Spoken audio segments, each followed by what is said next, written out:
جب میں سیرت النبی کے موضوع پر بات کرتا ہوں تو مجھے مکہ میں عام معافی کا اعلان کر دینے والے خیر البشر یاد آتے ہیں۔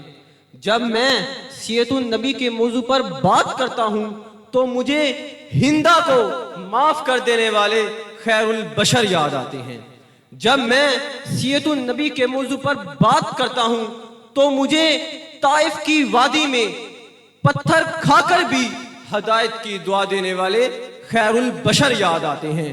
جب میں سیرت النبی کے موضوع پر بات کرتا ہوں تو مجھے آمینہ کے لال بھوکے پیاسے لا الہ الا اللہ کی صدا دیتے ہوئے نظر آتے ہیں۔ میں ان کی سیرت کی کیا بات کروں، وہ نبیوں میں رحمت لقب پانے والے، وہ اپنے پرائے کا غم کھانے والے، وہ مصیبت میں غیروں کے کام آنے والے۔ سامعین گرامی، آج کے دنیا والے کسی کی خوبصورتی کی بات کرتے ہیں تو کسی کی شجاعت کی بات کرتے ہیں، کسی کی سخاوت کی بات کرتے ہیں تو کسی کی صداقت کی بات کرتے ہیں۔ میں اس نبی پر ناز کیوں نہ کروں جس میں یہ ساری خصوصیات پائی جاتی ہیں۔ میں نبی کے اندر صداقت تھی جس کی برکت سے ابوبکر فاروق بن گئے۔ میں نبی کے اندر عدالت تھی جس کی برکت سے عمر فاروق اعظم بن گئے۔ میں نبی کے اندر سخاوت تھی جس کی برکت سے عثمان غنی بن گئے۔ میں نبی کے اندر شجاعت تھی جس کی برکت سے علی شیر خدا بن گئے۔ ہو گئی زندگیاں ختم اور قلم ٹوٹ گئے، ہو گئی زندگیاں ختم اور قلم ٹوٹ گئے، مگر تیرے اوصاف کا ایک باب بھی پورا نہ ہو سکا۔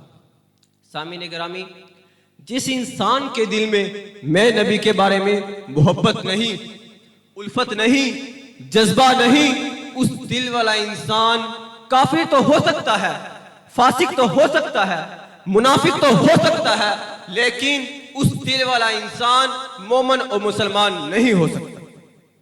آج میں یہ بات بھی کہنا ضروری سمجھتا ہوں کہ میرے نبی سے محبت کا تقاضا یہ نہیں کہ ایک دن بڑا سا چراغاں کر لیا جائے، یا جھوم جھوم کر نعتیں پڑھ لی جائیں، یا تقریریں کر لی جائیں، بلکہ میرے نبی سے محبت کا تقاضا تو یہ ہے کہ اپنی روزمرہ کی زندگی میں اٹھتے بیٹھتے چلتے پھرتے سوتے جاگتے بلکہ 24 گھنٹہ کی زندگی میں نبی کے بتائے ہوئے طریقے کو اپنایا جائے۔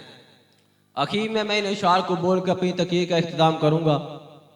اے محمد، مجھے بھی نصیب ہو تیری ذات سے وہی نسبتیں، مجھے بھی نصیب ہو تیری ذات سے وہی نسبتیں، وہ جو عظمتیں تھیں اویس کی، وہ جو رابطے تھے بلال کے۔ شکریہ۔